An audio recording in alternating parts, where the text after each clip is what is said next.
की बन रही है सरकार। क्या मोदी सरकार लगाएगी जीत की हैट्रिक या फिर कोई सरप्राइज देखने को मिलेगा? क्या एनडीए और इंडिया गठबंधन के बीच कांटे का मुकाबला है या फिर मोदी लहर में सब निपट जाएंगे? ये कुछ सवाल है जिसका जवाब 4 जून 2024 को मिल सकता है। लेकिन लोकसभा चुनाव जैसे जैसे करीब आ रहा है, वैसे वैसे लोग जानना चाहते हैं कि कौन जीत रहा है 2024 का रण। मोदी के विजय रथ को रोकने के लिए पूरा विपक्ष एक हो गया है, लेकिन राजनीतिक महत्वाकांक्षा के चलते इस गठबंधन में दरार देखने को खूब मिल रही है। नीतीश कुमार ने चुनाव से ठीक पहले इंडिया गठबंधन से अपना हाथ खींचकर बड़ा झटका दिया, जबकि ममता बनर्जी ने बंगाल में अकेले लड़ने के फैसले से इंडिया गठबंधन को मुश्किलों का सामना करना पड़ रहा है। तो इन सब के बीच सट्टा बाजार में किसकी लहर है? किसे जितवा रहा है भारत का सट्टा बाजार? और क्या होगा चुनाव का रिजल्ट? कहने को इंडिया गठबंधन एक है, लेकिन कई सीटों पर वो एक दूसरे के खिलाफ चुनाव लड़ रहे हैं। ऐसे हालातों में मोदी को कैसे रोका जाएगा, ये एक बड़ा सवाल है। वहीं एनडीए को भरोसा है कि उसने पिछले 5 सालों में जो विकास किया है, उसकी बदौलत लगातार तीसरी बार सत्ता में लौटने से उसे कोई नहीं रोक सकता है। लोकसभा चुनाव को लेकर सट्टा बाजार भी काफी एक्टिव हो गया है। सट्टा बाजार जैसे इंडिया पाक मैच को लेकर काफी एक्टिव रहता है, वैसे ही लोकतंत्र के इस बड़े पर्व पर उसकी पैनी नजर है। फलोदी सटोरियों ने पहले ही बता दिया है कि लोकसभा 2024 का किंग कौन बनने जा रहा है। आलम तो ये है कि लोकसभा चुनाव के ऐलान से पहले ही सट्टा बाजार में जीत और हार तय कर दी गई है। सटोरियों के ऐलान के बाद तो राजनीतिक दलों के माथे पर पसीना लाने का भी काम किया है। लोकसभा चुनाव से जुड़ी इस स्पेशल सीरीज में हम आपको बताएंगे राजनीति की पिच को लेकर सट्टा बाजार में क्या क्या चल रहा है, कैसे तय होते हैं यहाँ पर राजनीतिक दलों के भाव, बड़े सट्टा बाजार ने किसको बताया फेवरेट और कैसे लगाया जा रहा है जीत का अनुमान। सटोरियों की नजर में कौन सा नेता इस बार पीएम बनने जा रहा है और कौन इस बार किंग मेकर बनने जा रहा है।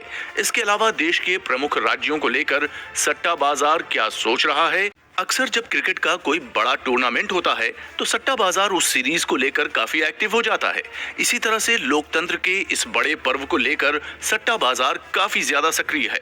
जहां एक और मोदी और राहुल दोनों दम खम के साथ चुनाव प्रचार में जुटे हुए हैं, तो दूसरी तरफ सट्टा बाजार भी दोनों नेताओं को लेकर अलग अलग अटकल जरूर लगा रहा है। हर बार की तरह पीएम मोदी के चेहरे पर बीजेपी लोकसभा चुनाव में अपनी ताल ठोक रही है, जबकि विपक्ष ने अभी तक अपने पत्ते नहीं खोले हैं। लेकिन कांग्रेस के अंदर अंदर राहुल गांधी को बतौर पीएम का चेहरा बनाकर पेश करने में लगी हुई है। कांग्रेस को लगता है कि अगर चुनावी नतीजे उसके पक्ष में आएंगे तो राहुल गांधी के पीएम बनने का रास्ता साफ हो जाएगा। देश में 7 चरणों में लोकसभा चुनाव संपन्न होने जा रहा है। सर्वे के मुताबिक पीएम मोदी एक बार फिर बतौर पीएम देश की बागडोर संभाल सकते हैं। लेकिन सट्टा बाजार क्या मोदी को फिर से पीएम बना रहा है? फलोदी सट्टा बाजार भी इसको लेकर भविष्यवाणी कर चुका है। मीडिया रिपोर्ट्स की माने तो इस जगह को अब नए नाम हेरिटेज मार्केट से जाना जाता है। सट्टा बाजार के मुताबिक इस बार नरेंद्र मोदी ही पीएम बनेंगे। इसका मतलब है कि तीसरी बार पीएम मोदी बतौर पीएम चुने जाएंगे। ऐसे में एक बार फिर राहुल गांधी को निराशा झेलनी पड़ेगी। सट्टा बाजार सारे कलेक्शन के बाद इस नतीजे पर पहुंचा है कि अगर एनडीए की सीट 350 या इस तो नरेंद्र मोदी को पीएम बनने से कोई नहीं रोक सकता है। पिछली बार भी सट्टा बाजार ने पीएम मोदी को पीएम नियुक्त कर दिया था। 2014 लोकसभा चुनाव को लेकर उस वक्त सट्टा बाजार की भविष्यवाणी एक दिन सही साबित हुई थी। दरअसल कांग्रेस के राहुल गांधी के प्रधानमंत्री बनने पर किसी ने सट्टा नहीं लगाया था, लेकिन सट्टा बाजार में नरेंद्र मोदी के प्रधानमंत्री बनने को लेकर जबरदस्त उत्साह देखने को मिला था। इतना ही नहीं, उनके नाम पर करीब 20,000 करोड़ रुपए का सट्टा लग चुका था। सट्टे के भाव पर नजर रखने वालों की माने तो उस वक्त भी राहुल गांधी को लेकर कोई उत्साह नहीं था और आज भी वही स्थिति बनी हुई है। सट्टे बाजार के मुताबिक राहुल गांधी अब रनिंग आइटम नहीं रहे। आलम तो ये है कि देश के कुछ हिस्सों में उनके नाम पर सट्टा लगता है और उसका भाव भी बेहद कम रहता है। वहीं दूसरी तरफ मोदी के नाम पर पिछले लोकसभा चुनाव में एनडीए के सरकार में आने का भाव 44 पैसे था। भाजपा को 200 सीटें मिलने पर 46 पैसे तो 250 सीटें मिलने पर 58 पैसे का भाव था, जबकि कांग्रेस के 100 से कम सीटें जीतने पर भी जबरदस्त सट्टा लग रहा था। सट्टा बाजार के हिसाब से कांग्रेस पार्टी 85 से 90 सीटों पर सिमट कर रह जाएगी। इसके लिए 1.60 से लेकर 1.70 रुपए तक का भाव लगाया गया था। मौजूदा स्थिति में एक बार फिर एनडीए को लेकर जनता में उत्साह देखा जा रहा है और सट्टा बाजार भी उनके साथ जाता हुआ नजर आ रहा है। नरेंद्र मोदी 2 बार देश के प्रधानमंत्री बन चुके हैं और तीसरी बार प्रधानमंत्री बनने के लिए मोदी लगातार मेहनत कर रहे हैं। बीजेपी एक बार फिर नरेंद्र मोदी के चेहरे पर लोकसभा का चुनाव लड़ रही है। सट्टे बाजार के एनडीए की सरकार बनना तय है। अगर 350 या इर्द गिर्द एनडीए की सीट रहती है तो मोदी ही पीएम बनेंगे। लोकसभा चुनाव को लेकर राजनीतिक विशेषज्ञ के लगातार अपनी राय रख रहे हैं। चुनाव का विस्तार से विश्लेषण करने वाले लोग इस बार बीजेपी की जीत की भविष्यवाणी एक बार फिर कर रहे हैं। उनकी नजर में कांग्रेस को एक बार फिर निराशा हाथ लगेगी। दूसरी तरफ राजनीतिक दल चुनाव प्रचार में अपनी पूरी ताकत झोंकते हुए नजर आ रहे हैं। 2024 का रण जीतने के लिए बीजेपी से लेकर कांग्रेस अब ज्यादा एक्टिव है और जनता के बीच लगातार जा रही है। दोनों ही पॉलिटिकल पार्टीज अपनी अपनी जीत का दावा कर रहे हैं, लेकिन उनके भविष्य का फैसला जनता के हाथों में होगा। वहीं लोकसभा चुनाव करीब आते ही सट्टा बाजार भी काफी एक्टिव हो गया है।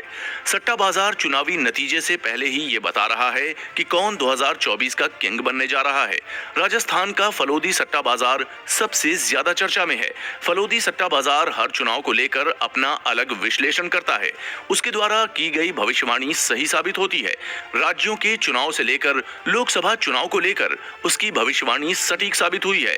अब उसने लोकसभा 2024 के चुनाव को लेकर बड़ी भविष्यवाणी करते हुए बताया है कि इस बार केंद्र में किसकी सरकार बन रही है।